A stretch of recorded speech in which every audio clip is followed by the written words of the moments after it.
इंसान और जानवरों का हजारों सालों से रिश्ता रहा है। कुछ जानवरों को तो इंसान ने पालतू भी बना लिया है, तो कुछ आज भी इंसान पालतू बना नहीं पाया है। अगर यदि बात की जाए कि जिन जानवरों को इंसान द्वारा सबसे पहले पालतू बनाया गया था, उनमें से घोड़ा भी एक है।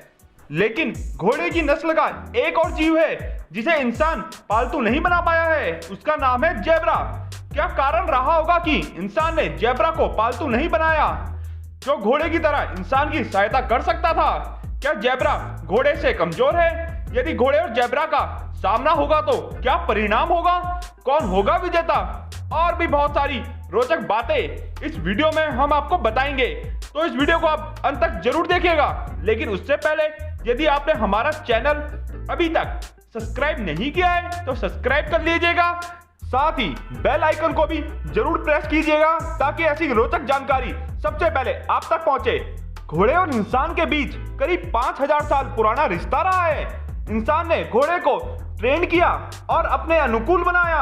घोड़े ने इंसान की सहायता छोटे मोटे कार्यों से लेकर बड़े बड़े युद्धों तक की है। पुराने समय में किसी भी बड़े राजाओं के पास कई ऐसे कुशल घोड़े होते थे जो से युद्ध में उसकी जीत का मुख्य कारण होते थे।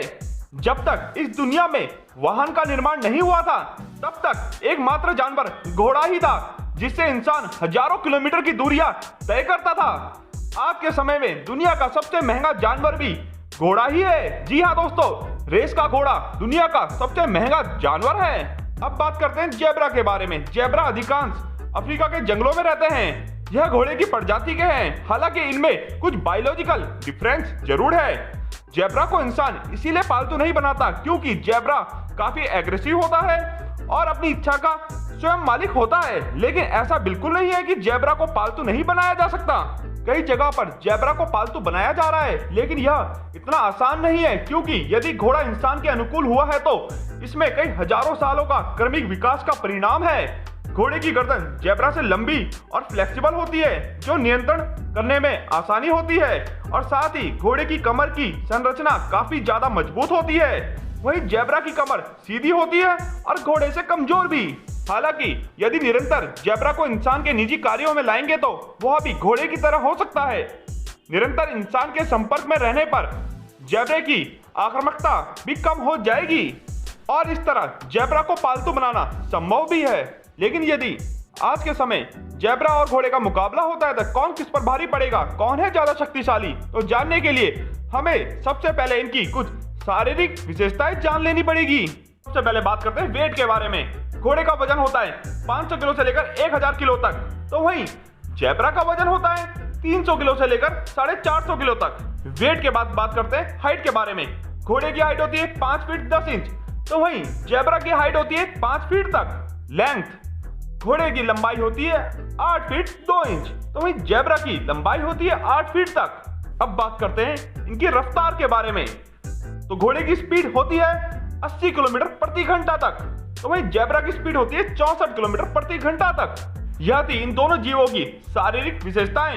यदि दोनों का आमना सामना होता है तो शारीरिक विशेषताओं के हिसाब से तो घोड़े की जीतने की संभावना अधिक होगी, क्योंकि घोड़ा ज्यादा प्रबल और ज्यादा वजनी और ज्यादा शक्तिशाली है। लेकिन जेब्रा ऐसे वातावरण में रहे होते हैं जहां पर उनका सामना चीते शेर से होता रहता है। कई बार इनकी खतरनाक लात से जंगल के राजा शेर का जबड़ा भी हिल जाता है। यह खतरनाक शिकारियों के बीच में पले बड़े होते हैं, इसीलिए इनकी शारीरिक संरचना घोड़े से भले ही कमजोर हो, लेकिन अटैक टेक्निक घोड़े के मुकाबले काफी ज्यादा बेहतर होती है। यही कारण है यदि दोनों का आमना सामना हुआ तो जेब्रा और घोड़े में रोमांचक मुकाबला होगा और दोनों के बीच जीतने की संभावना 50-50% होगी। वीडियो अच्छी लगे तो लाइक कीजिएगा, शेयर कीजिएगा, सब्सक्राइब कीजिएगा और कमेंट करना मत भूलिएगा। धन्यवाद दोस्तों।